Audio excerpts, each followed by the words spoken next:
Every year, hundreds of thousands of patients are treated at our hospitals. This is the story of one patient and the effort of healthcare professionals across the continuum of care who made a difference in his life. In 2006, I was 22 years old. I was in the prime of my life with a beautiful girlfriend and a great job. That summer, I was working with an excavator operator to fall some trees. Everything was going good, but then, before I could blink an eye, the bucket came flying towards me. I tried to jump out of the way, but it was faster than me.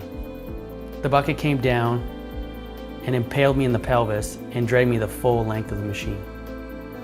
As the machine was dragging me down the side of the mountain, I started to feel my legs separate from my body.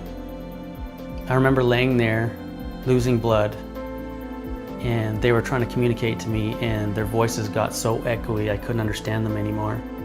And that's when I heard the helicopter coming. The paramedics told me that they were going to fly me to VGH, and I just felt this sense of relief.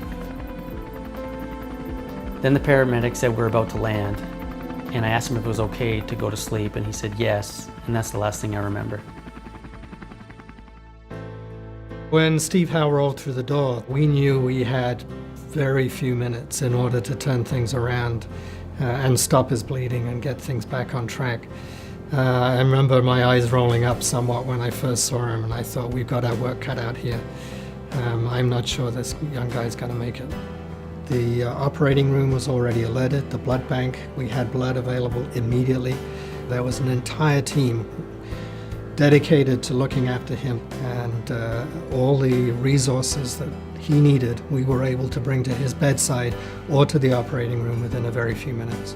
And without that, I don't think he would have lasted through that day. When we got to the hospital, he was already in surgery, so I didn't get to see him.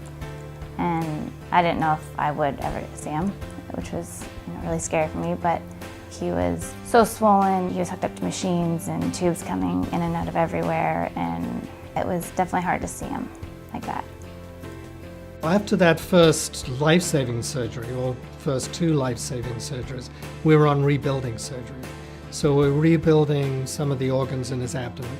We were rebuilding his abdominal wall, which had been half torn out. We were rebuilding his bones, the pelvic bones and the leg bones. And then we were rebuilding all the wounds. I awoke from the coma 7 weeks after my accident. I think I was thinking about, will I ever feel my legs again? Will I ever be able to walk again? I think I started playing out my life of what's going to happen if this is my reality and this is what I'm dealt with.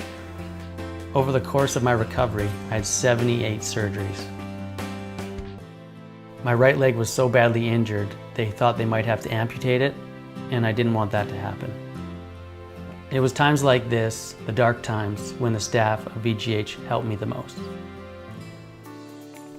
There was a lot of good nurses, but then there was a great nurse named Steve. I was a little worried because I actually thought he looked almost defeated.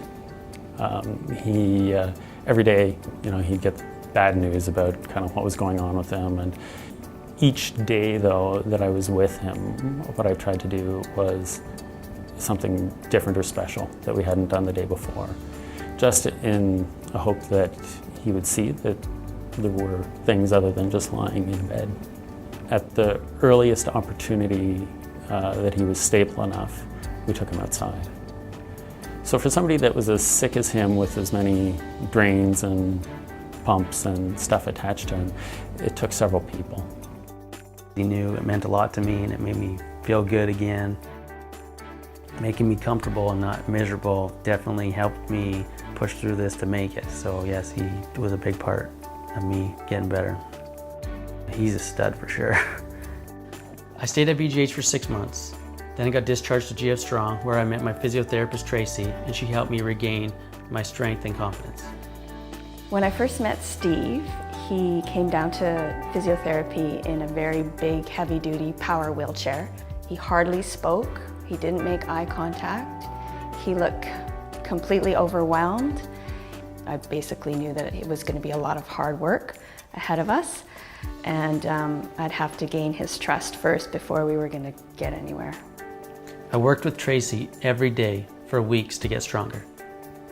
I remember one day Tracy said that I needed to learn how to do the stairs, and I didn't feel that I was ready to do the stairs, but she felt I was, and I trusted her. So I took him out to the corridor and I was behind him. I asked him to go up the 8 stairs for one flight. He looked at me like I was crazy, but I knew he had the potential to do this. He went up 1 flight, he went up 2 flights, he went up 3 flights, he went up 4 flights. He just kept going. And I think that's what we saw with Steve. As soon as something was somewhat successful, something in his body and something in his mind, he just had a way to make his body work. Thanks to Tracy and the team at GF Strong, they gave me the confidence when I went home that I didn't feel that I needed to rely on Melissa to do everything. After getting out of the hospital and GF Strong, we got married in Mexico, and then got pregnant and had a baby girl, and now just living our lives with her, and yeah, just loving it in every moment now. To me, Richard Simons is my hero. Hands down is my hero. I believe that the biggest reason I'm here today is because of him and all his hard work and decisions that he had to make. He's given me the opportunity to still be here. He's given me the opportunity to get married. He's now gotten me to the point where now I'm a dad, have a job again, and gave me the quality of life that I've always wanted.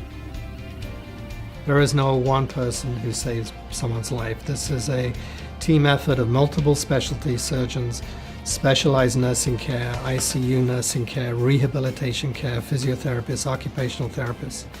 The thing that this place is unique for is bringing a lot of that expertise together to bear on these kind of patients who have horrendous injuries. And not one specialty or one person can turn that around. You need a comprehensive multidisciplinary team to do that. There's definitely many things I can't do anymore, and just really appreciate the things I still can do, because I'm still here. I'm still breathing, and I got a family, and life's great.